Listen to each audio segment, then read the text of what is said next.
Syria में अब ऐसा लग रहा है कि रूस की सेना और इजराइल की सेना में सीधी जंग छिड़ सकती है, क्योंकि जैसे ही असद सरकार सीरिया में गिरी, वैसे ही नेतन्याहू ने इजरायली फौज को सीरिया के भीतर तमाम सैन्य अड्डों पर हमला करने की खुली छूट दे दी थी।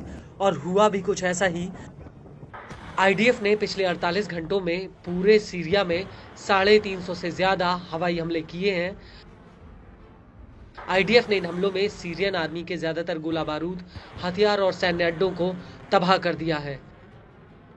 लेकिन सवाल ये उठता है कि आखिर इन हमलों की वजह से सीरिया में पुतिन और नेतन्याहू की सेना आमने सामने कैसे आ सकती है। इस सवाल का जवाब जानने के लिए आपको पहले सीरिया के तटवर्तीय प्रांत लताकिया के बारे में जानना होगा, क्योंकि लताकिया पुतिन की एक ऐसी दुखती रग है जिस पर इजराइल ने हाथ रख दिया है। दरअसल सीरिया का लताकिया प्रांत रूस के राष्ट्रपति पुतिन के लिए नाक का सवाल बन गया है। वो इसलिए क्योंकि लताकिया में रूस का खमीमिम एयरबेस है, वहीं टार्टस प्रांत में रूस का टार्टस नौसैनिक अड्डा है। और ये दोनों ही सैन्य अड्डे रूस को भूमध्य सागर इलाके से पूरे अफ्रीका तक कंट्रोल रखने में मदद करते हैं। लताकिया प्रांत मिडिल ईस्ट में रूस का एक तरह से लॉन्चिंग पैड है।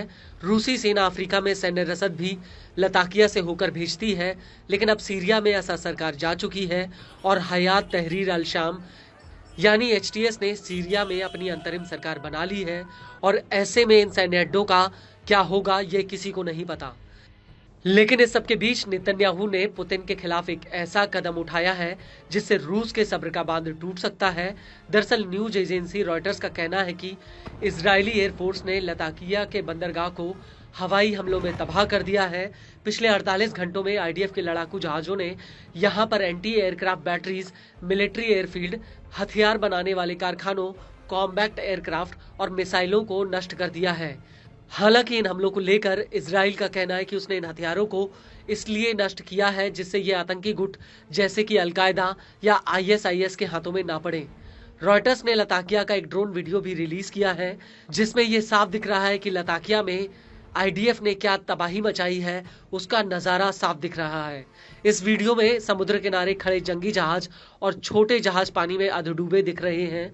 बंदरगाह पर बना इंफ्रास्ट्रक्चर पूरी तरह से बर्बाद हो चुका है। वहीं सीरिया के वॉर मॉनिटर का कहना है कि इजराइल ने लताकिया और टार्टस प्रांत में सैन्य ठिकानों पर हमले किए हैं। वहीं दूसरी तरफ Syrian observatory for human rights का कहना है कि इजरायली जेट्स ने लताकिया और टार्टस प्रांत में सैन्य ठिकानों पर हवाई हमले किए हैं, जिसमें टार्टस में सैन्य गोदामों को भी निशाना बनाया गया। इजरायली सेना लगातार सीरियन आर्मी के बचे हुए हथियारों को तबाह करने में लगी हुई है। वहीं अमेरिकी news agency the New York times का कहना है कि आईडीएफ ने दमिश्क, होम्स, टार्टस, लताकिया और पलमायरा प्रांतों पर हवाई हमले किए हैं। हालांकि अभी तक ये साफ नहीं हुआ है कि आईडीएफ ने रूस के सैन्य अड्डों को भी निशाना बनाया है या नहीं। लेकिन ये जरूर है कि इजराइल ने उन्हीं इलाकों में एयर स्ट्राइक की है जहां पर रूस के सैन्य ठिकाने हैं। सीरिया को लेकर संयुक्त राष्ट्र में रूस के पूर्व राजनयिक बोरिस बोंदारेव ने द मॉस्को टाइम्स को बताया कि साल 2014 से ही पुतिन ने सीरिया को सऊदी अरब, कतर, ईरान, मिस्र, इजराइल और कुछ तटस्थ पश्चिमी देशों और अमेरिका को अपने पक्ष में करने के लिए इसका एक मंच के रूप में इस्तेमाल किया है। और अगर अब रूस सीरिया में अपने सैन्य अड्डों को गंवाता है तो इससे वो मिडिल ईस्ट और पश्चिम में अपनी पकड़ खो देगा।